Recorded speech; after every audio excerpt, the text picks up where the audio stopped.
சிறகடிக்க ஆசை சரியில்ல.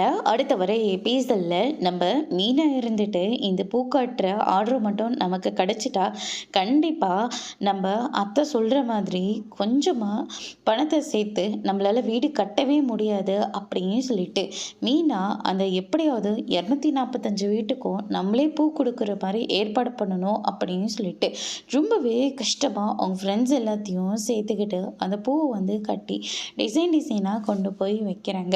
அதை வந்து அந்த மேனேஜர் பார்த்த உடனே ரொம்பவே ஷாக் ஆகுறாங்க.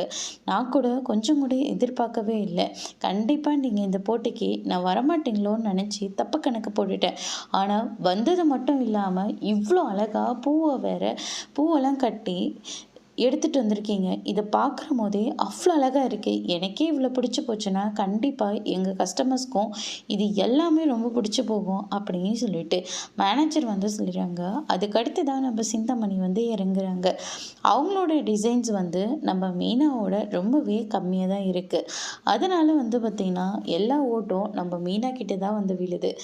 சிந்தாமணி இருந்துட்டு திரும்ப திரும்ப இவகிட்ட நம்ம அசிங்கப்பட்டுக்கிட்டு இருக்கோமே, இதுக்கு ஒரு முடிவு நம்ம கட்டியே ஆகணும்.